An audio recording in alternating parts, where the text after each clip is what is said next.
All right, leaving at 7:30 now. Yeah, I did a lot of riding while I was here in Kamphaeng Phet. So I feel pretty comfortable on the roads here. I kind of know my way around a fair bit, at least to the places that I want to go. Nice and cool right now.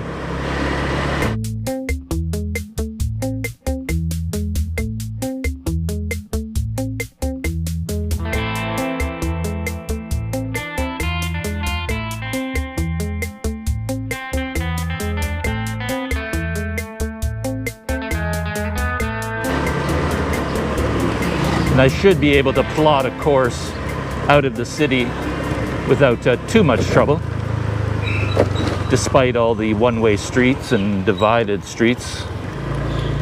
Those can be challenging at times to figure out, but they give you a lot of U-turn places, so.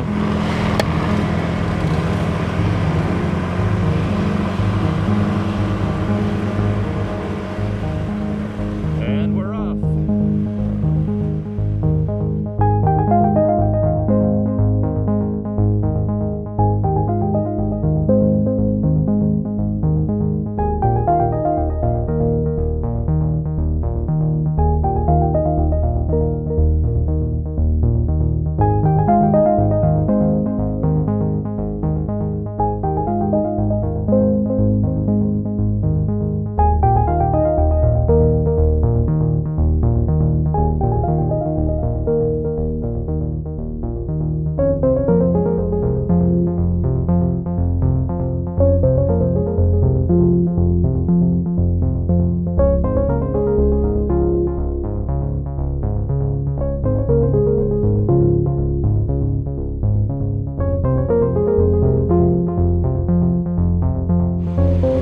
This is a good illustration of why I'm taking the small roads.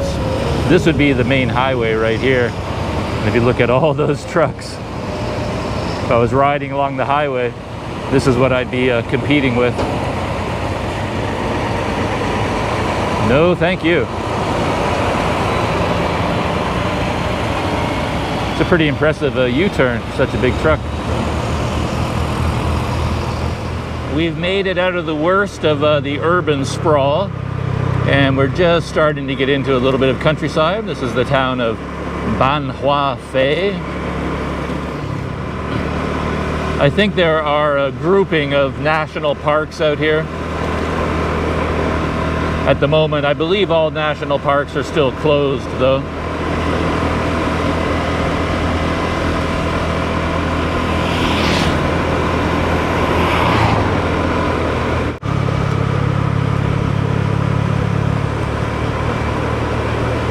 I'm getting close to the turnoff, just a few kilometers away.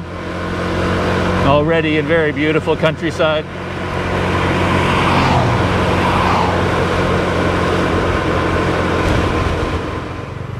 (1116), turning right.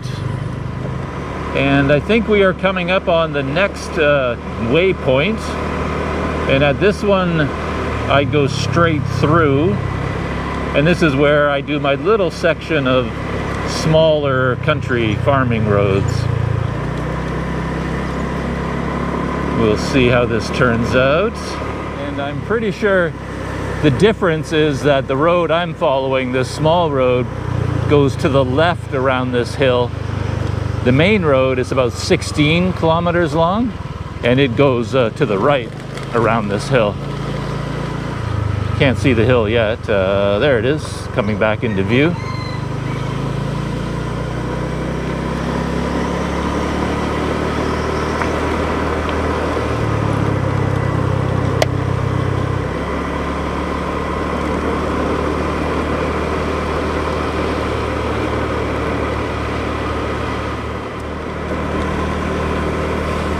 I'm very pleased with this road so far. Perfect combination of being in some beautiful farming countryside and still being just nicely paved enough to make for smooth riding. Bit of curves, curving around here and there. Nicely forested area.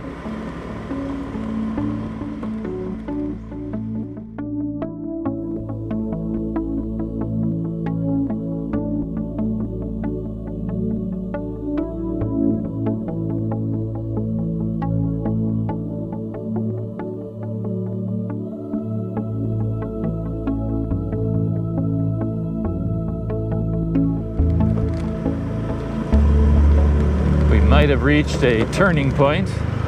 The pavement ends here, at least for a while.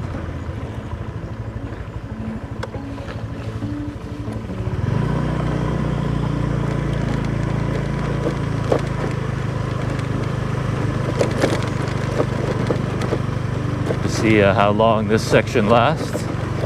Still a good road though, nothing wrong with this. Just have to keep my front wheel under control because the road, the surface is a bit soft, so my front wheel could spin out from under me if I get into some soft dirt.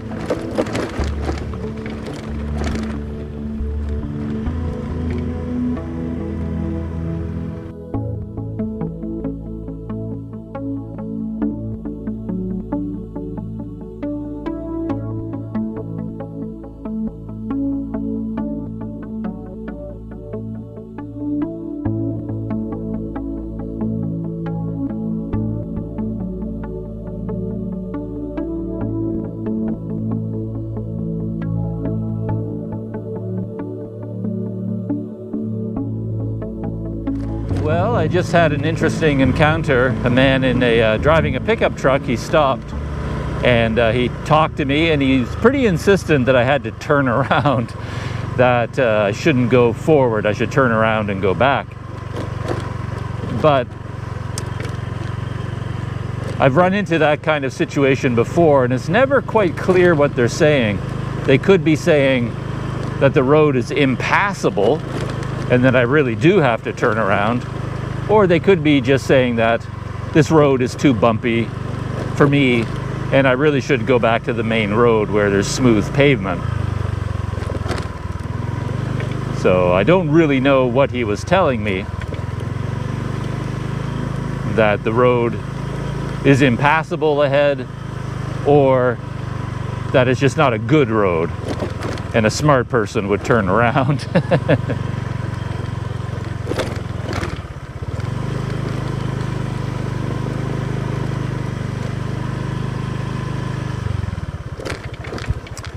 But obviously I haven't turned around as yet. I'm going to go forward a little bit.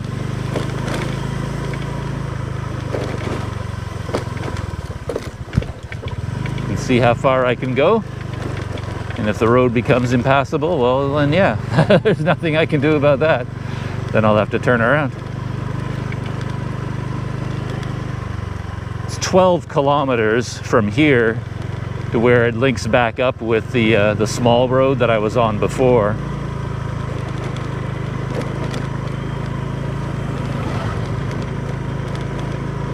And 12 kilometers of this bouncing around is fine with me.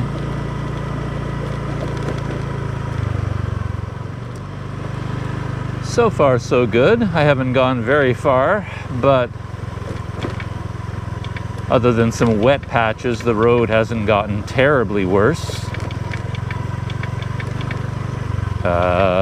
This doesn't look great. It's a lot of mud. And that doesn't bode well for the future, but I think I can make it through there. Well, let's see. I've got to pick a line here.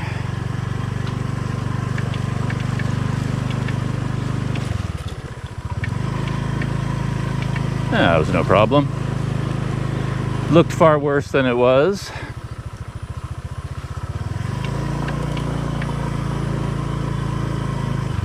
Of course, I wouldn't want to do this for 12 kilometers.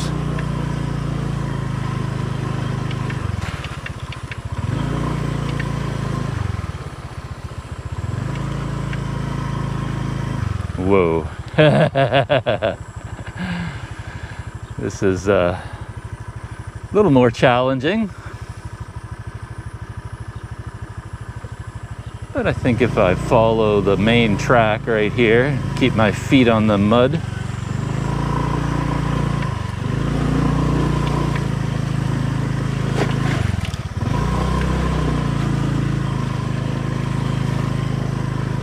so far so good.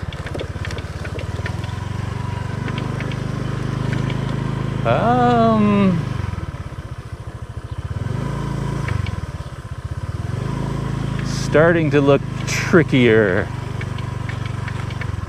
Yeah. I think my informant might have been steering me in the right direction. Like if you look at that corner up ahead, it's starting to get rougher. Let's see, shall I attempt this mud pile and then decide up ahead? Yeah, I've come this far. I got to go a little bit further. Okay, where's my best path? Over here, I think.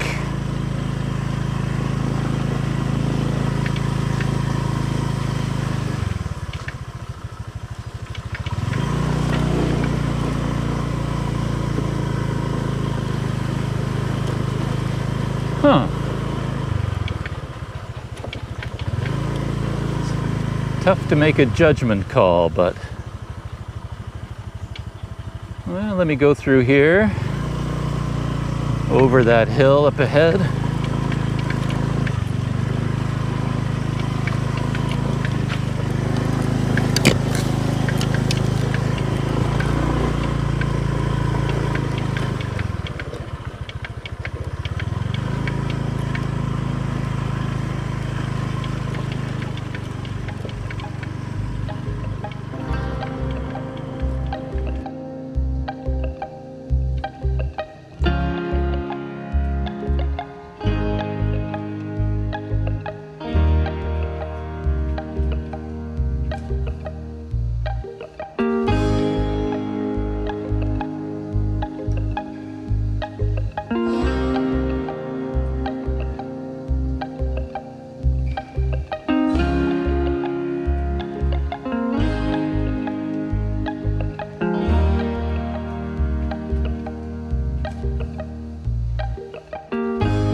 The road is kind of toying with me.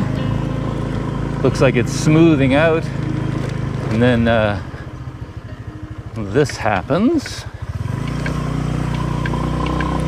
But we're still making progress.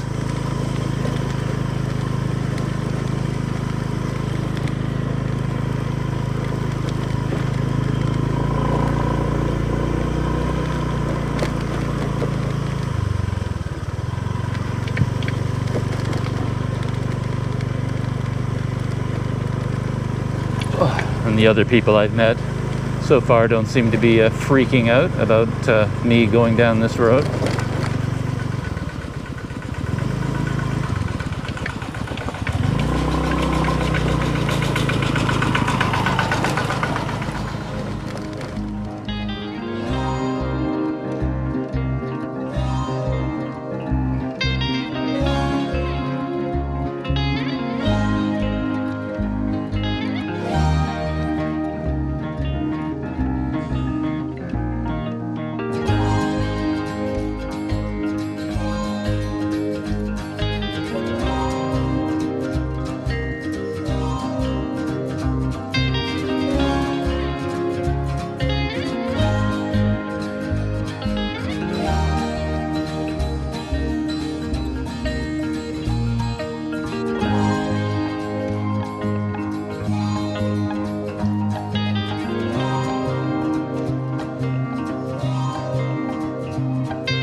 Roads like this and similar places around the world always make me reflect on how incredible people can be, because from my point of view, of course, I'm in the middle of absolutely nowhere.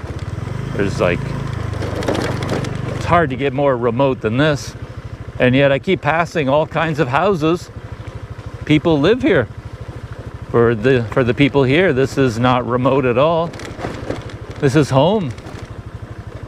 So you really can go almost nowhere on the planet where there aren't people. There's always somebody living there. You as an outsider, you feel like you've traveled to the ends of the earth and you're in the middle of nowhere. But wherever you go, the tiniest little island in the middle of the ocean, you're going to find people on it.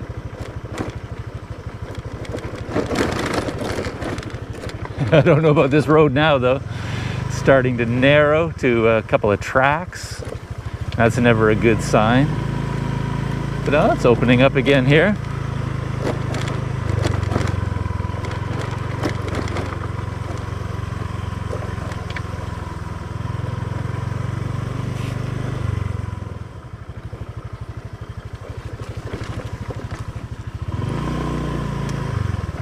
But in keeping with the theme of the day, oh boy, here's some deep channels cut by the water.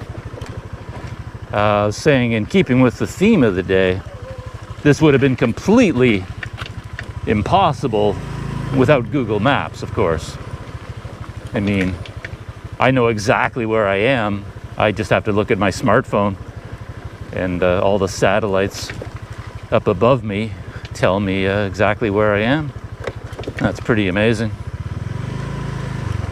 Without that, it'd be hard to have confidence to keep going on a road like this. You really wouldn't be able to tell for sure, you know, where you might be ending up.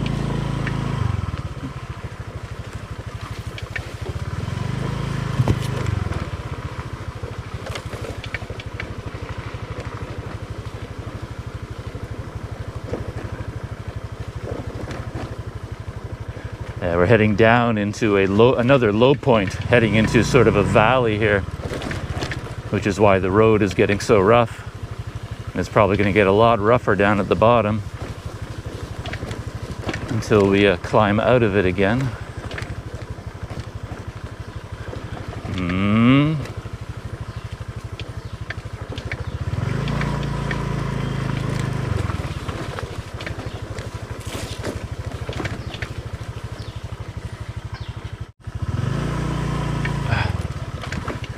Still on a pretty rough patch. 9 kilometers to go to get back to good road. With this rough patch, seems to be relatively short. Oh. Well, my burst of confidence might have been premature because I appear to be on the wrong road. I don't know how I could have taken a wrong turn. There were no turns, but apparently there was one and I missed it. So I have to turn around.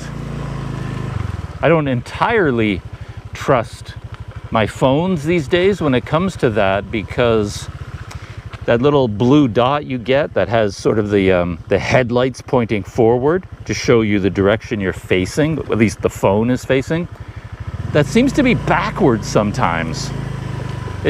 Sometimes it doesn't seem to be accurate. So, but I checked both of my phones this time on Google Maps and spun it around, and as far as I can tell, yeah, I'm heading in the wrong direction. So this particularly rough patch that I went through, I never had to go through it. Have to go through it again though. Yeah, like I said, I did not see any kind of a place where there was a turn. There was only one road as far as I could tell. There was no intersections. It's not like I've come across traffic lights and crosswalks. But I must have missed something. Whoa. Butterfly or moth. I've never seen one like that. Gorgeous. Yeah, it's a moth. Has, I don't know how close I can get to it with the GoPro. Probably not very close. But you can see it right there. And it actually has transparent windows on its wings. There's a kind of organic plastic in its wings. Yeah, you can see them right there. You can see right through them, but there is material there. Huh, very cool.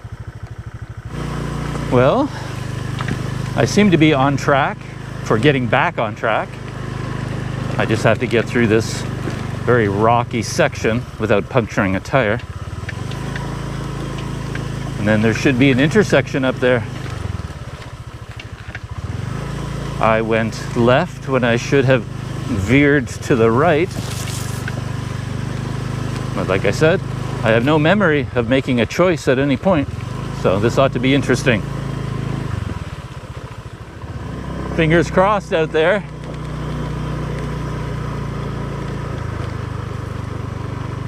Whether I continue forward or turn back. It all comes down to this intersection that I missed.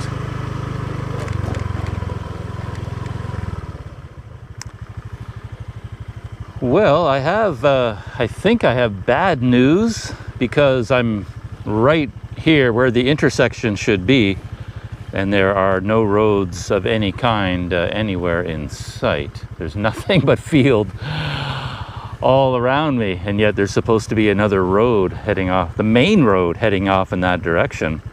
And this is clearly, you know, what you see ahead of me is, you know,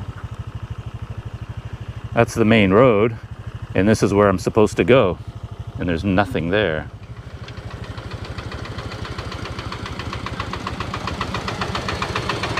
Hello. Sawasdee krap.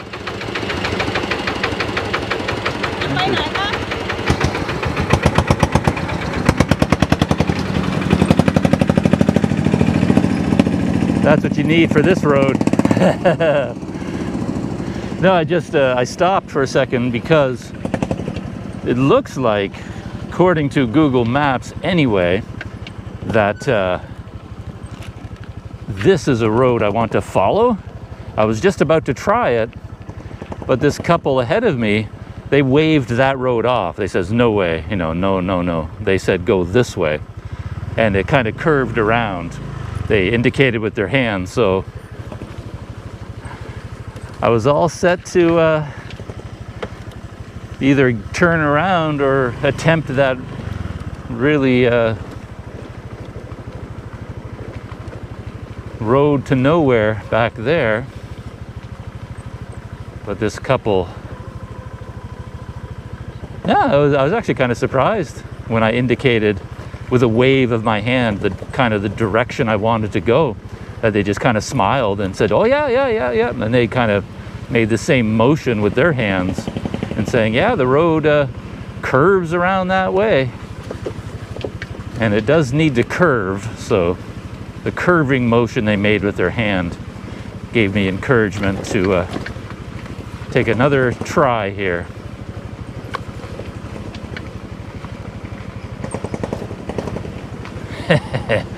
Look at that beast.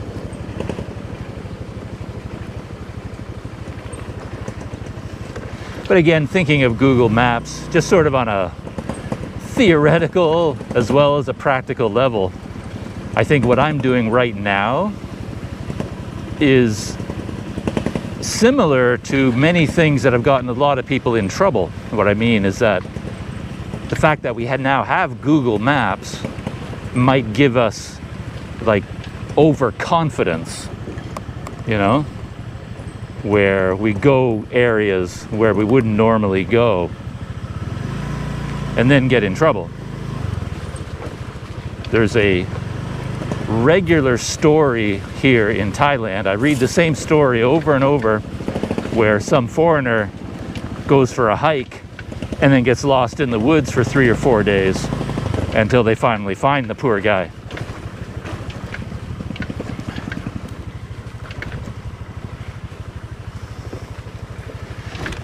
And they probably, you know, went off on that hike with confidence because they have Google Maps, but somehow they still managed to get lost and they couldn't find their way out of the forest.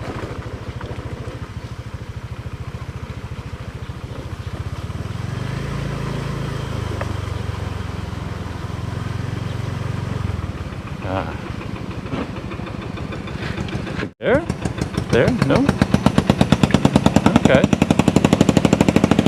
Huh. The direction I wanted to go, now they're waving that off as well.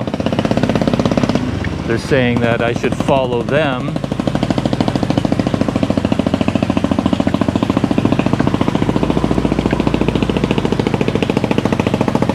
And this is right back where I was, where I thought I was heading in the wrong direction. And according to my reading of Google Maps, this is going in the wrong direction. It's the wrong road, but maybe they know something I don't know.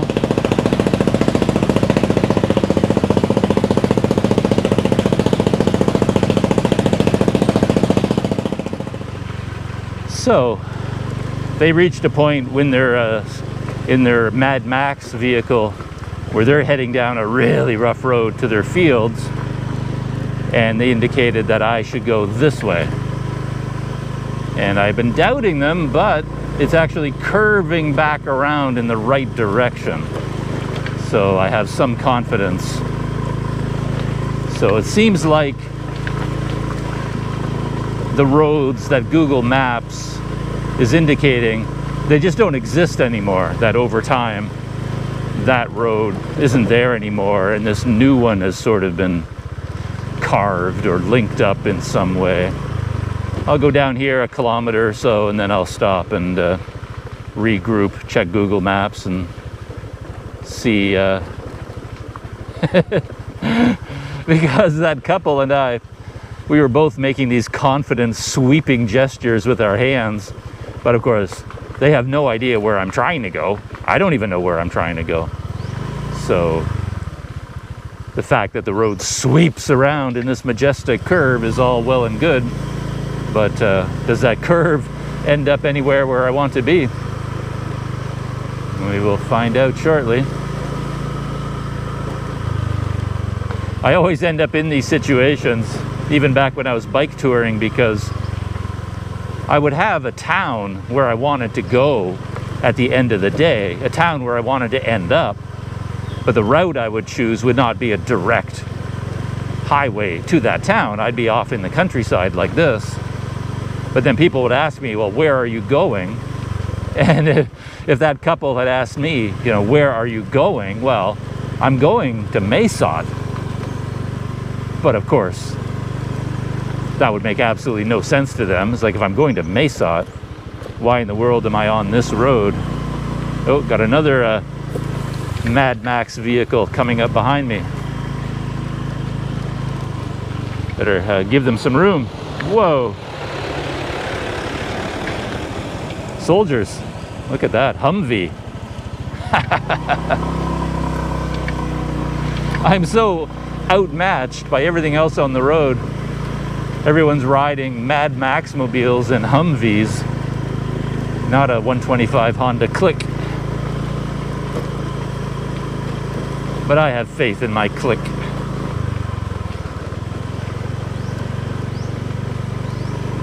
And those soldiers seemed pretty happy to see me on the road. They weren't worried that I was heading towards my doom.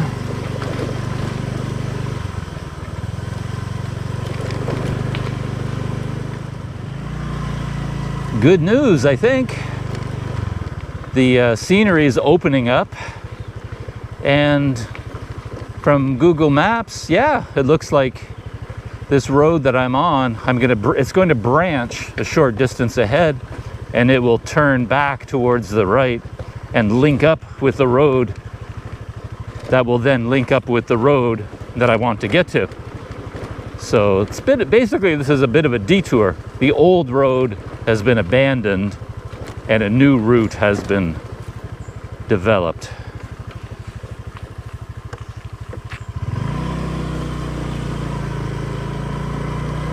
Oh man, yeah, look at that. Wide open views off to my right.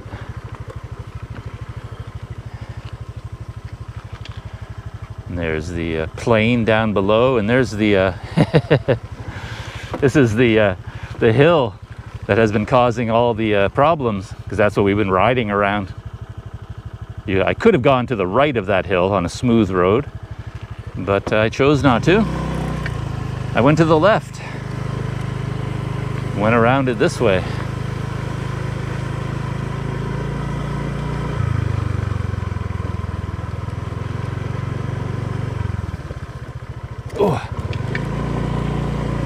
here's the intersection that I was talking about, where you could go left or straight downhill. And I'm pretty sure I go straight downhill. You can see there's two Humvees now. They're stopped ahead of me. I wonder if they're waiting to see that I choose the right direction at that intersection. That is another funny thing about wandering around overseas. Quite often you get very bad directions and bad advice from local people because they don't understand what it is you're trying to do. But sometimes they know where you're going way before you do. I remember having that experience ages ago on my one trekking experience in Nepal, where this was of course long before the days of the internet and smartphones. And as you're walking along your trekking trail and trying to decide where to go, all the kids, the local kids, the villagers, they would just sort of be standing around.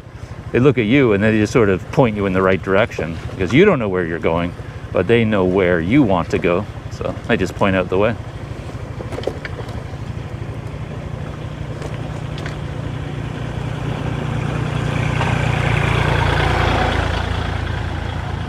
Pretty rough downhill section here. Gotta take this slow and easy. This is probably why the Humvee stopped. It wasn't a wait for me, it was just they were navigating this.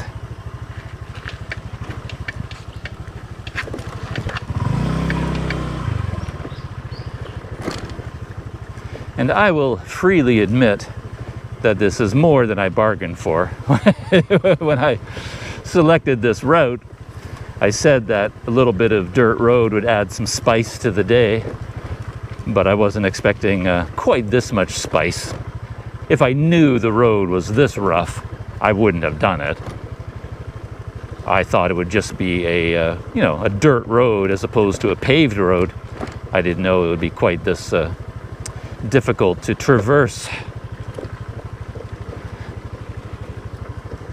But we're finding our way.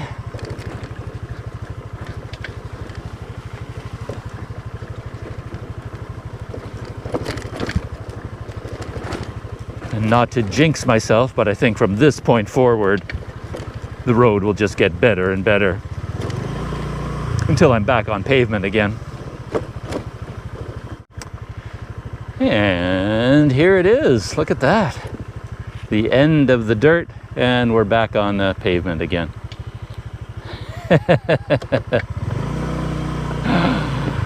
Well, that was definitely a small adventure.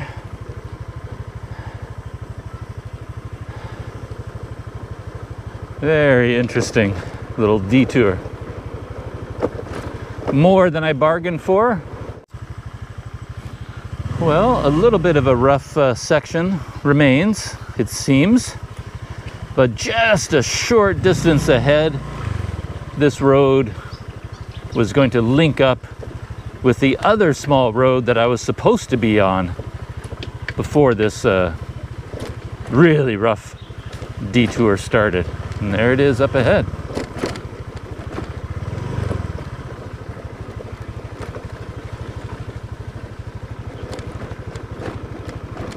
I don't know if that makes any sense, but I'm sort of several layers deep into these small roads.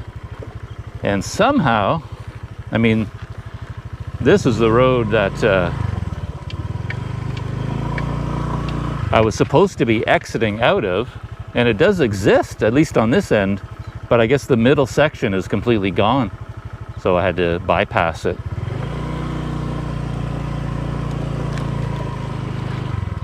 And we go in this direction.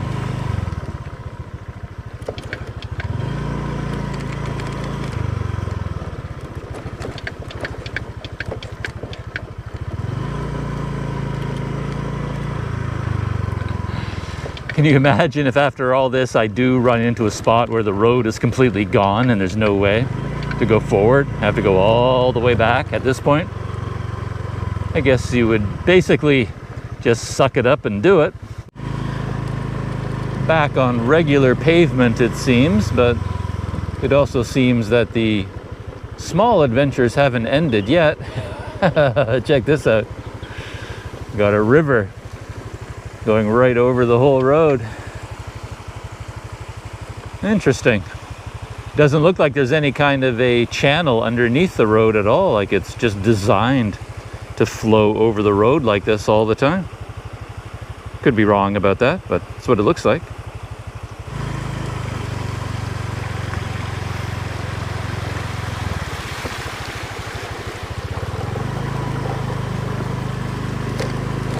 Pretty deep there in the middle. I'm surprised. Got my toes wet. Huh.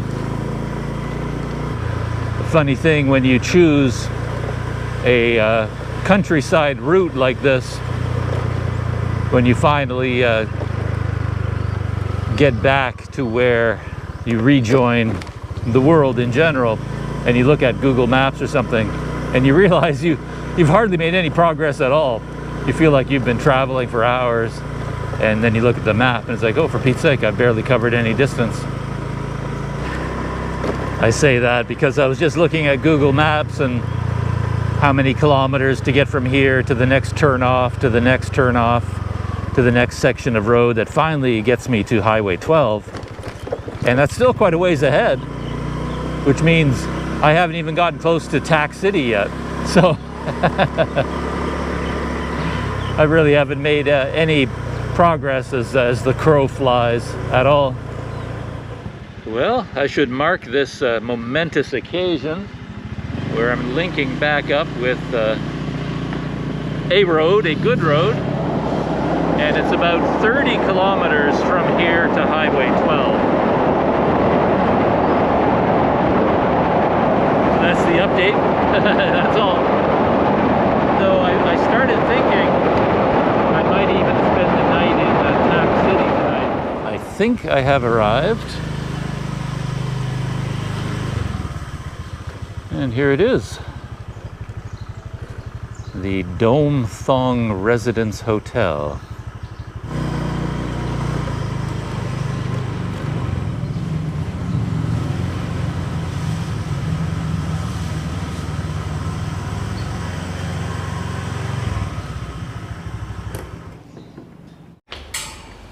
Nothing could be easier. Room 210, up on the second floor. Rooms here are 400 baht. But we have to find the room 210, but it looks like they have their numbers in Thai. Yeah, like that. Trying to figure it out. She came up to help me. She knew I would have trouble reading the Thai numbers. Oh, okay. That's 210. Okay, thank you. So that's 210 in Thai. I've been learning how to say numbers, but I have no idea about the script. So let's go. Check it out. Okay. Oh, and look at this. Nice.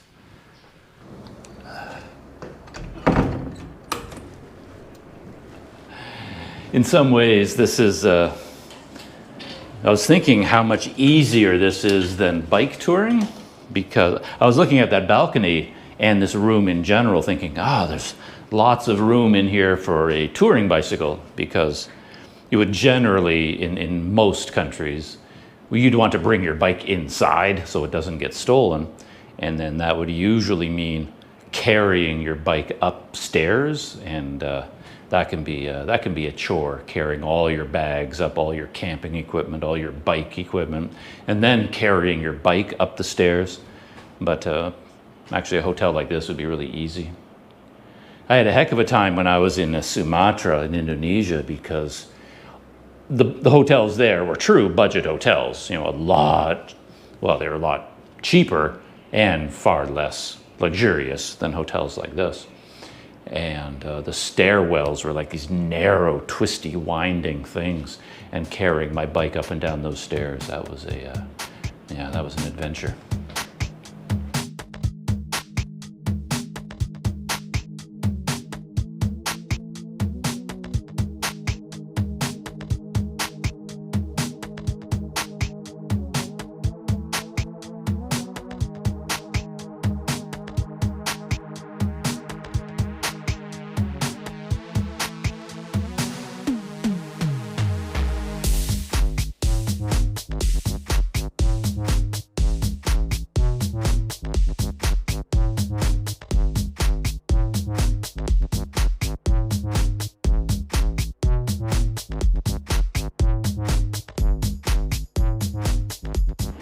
And that's it, all unpacked and moved in. Got my coffee station over there. Got my charging bedside table station over there. Got an electronics bedside situation going on over here. All the rest of my gear. An open bag of banana chips ready to go. I've already boiled water for coffee, plugged in the fridge. Yeah, it's a great little room. It's nice. It's clean, new, everything's new, it's quiet. Air conditioner is like blasting out cold air. Yeah, I like this place a lot. I feel right, right at home. So yeah, that's the end of today's small adventures.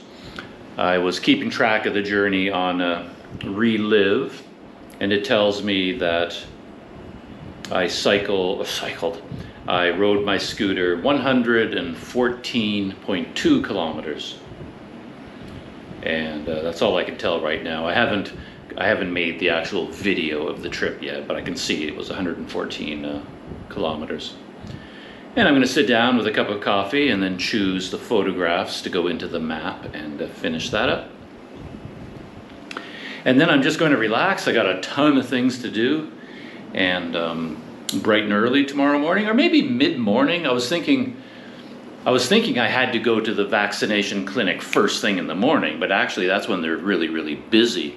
So in fact, I think I can relax, leave here, you know, at a reasonable hour, mid-morning or something, arrive in Mesot just after noon, and then I could go to the clinic in the afternoon. I believe they're still open, and I could, you know, see if I can get my vaccine certificate when they're not quite so busy. So that's it, shutting down. Oh, I really enjoyed that. Thinking back now, that the highlight, of course, is that road, that bumpy dirt road, and the man in the pickup truck telling me that, no, you don't go that way. It's, you know, no way. But I persisted, almost turned around a couple of times because I didn't think I could go forward. But in the end, I had a stroke of luck meeting that farming couple on the Mad Max vehicle, and they encouraged me, say, oh no, you can go, just go around that way. So I went that way, and I popped out the other side, and made it here to Tack City with one wrong turn mixed in there, which I thought was pretty funny. So that's it. I'm shutting down for today, and see you in the next video.